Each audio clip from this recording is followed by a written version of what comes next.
የታሪክ ጥሪ አርሲ ኦርቶዶክስነትና የኢትዮጵያ ማንነት። ኢትዮጵያ የተገነባችው በድንጋይ ቅጥር ብቻ አይደለም፣ በእምነት፣ በባህል፣ በትውልድ መስዋዕትነትና በታሪክ ነው። ለብዙ ክፍለ ዘመናት የኢትዮጵያ ማንነት ከያዙ ተቋሞች መካከል የኢትዮጵያ ኦርቶዶክስ ተዋሕዶ ቤተክርስቲያን ቀዳሚ ስፍራን ትይዛለች። በገዳማት ጥላ ስር ትውልዶች ተምረዋል። በብራና ላይ የተጻፉ መጽሐፎች ተጠብቀዋል። በቤተ ክርስቲያን ዙሪያ መንደሮች ተመስርተዋል።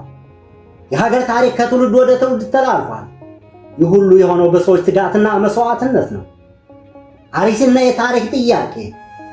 አርሲ የጀግኖች የባህል ባለቤትና የረጅም ታሪክ ምድር ናት። በዚህ ምድር የተፈጠሩ ግጭቶች እና የሰው ሕይወት መጥፋት ብዙ ሰዎችን ለማሰብ አስገድዷል። ነገር ግን ዋናው ጥያቄ የሚሆነው ታሪክን የጠበቁ ሰዎች ለምን ይገደላሉ፣ ይጎዳሉ?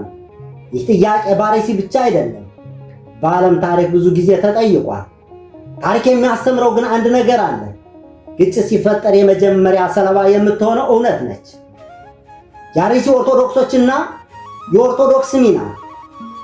የኢትዮጵያ ኦርቶዶክስ ተዋሕዶ ቤተክርስቲያን በኢትዮጵያ ታሪክ ውስጥ ከሃይማኖት በላይ የስልጣኔ፣ የትምህርት፣ የባህልና የታሪክ ጠባቂ ሆና ኑራለች። ጥንታዊ መጽሐፎች፣ የብራና ቅርሶች፣ የግዕዝ ቋንቋና የብዙ ሀገሮች ታሪኮች እስከዛሬ የተጠበቁ ቤተ ክርስቲያኑ አስተዋጽኦ ነው።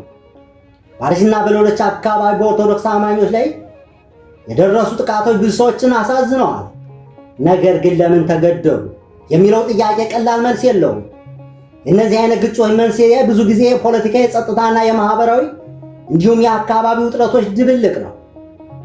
ኢትዮጵያ ያጣችው ምንድን ነው? አገሪቱ መሬት አላጣች፣ ህዝብ አላጣች። በአብዛኛው ያጣችው መተማመን ነው።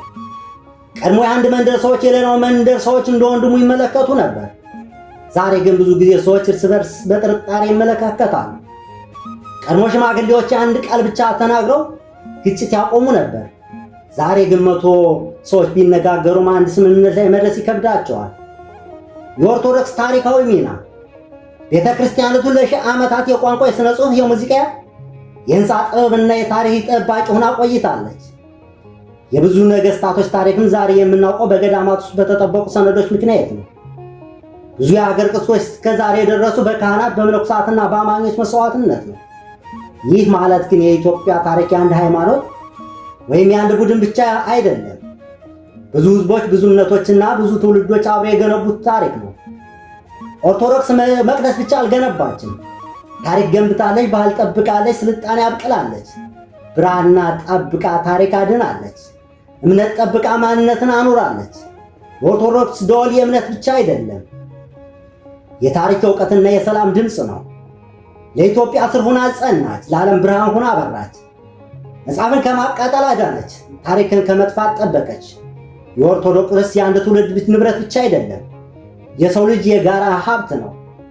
ጊዜ ነገሥታትን ወሰደ፣ ጦርነት መንግስታትን አፈረሰ። ኦርቶዶክስ ግን ታሪክን አሻገረች። አርሲ ሆነ ጎንደር፣ ወሎ ሆነ ትግራይ፣ ሸዋ ሆነ ሲዳማ፣ ሁሉም የኢትዮጵያ ታሪክ ገጾች ናቸው።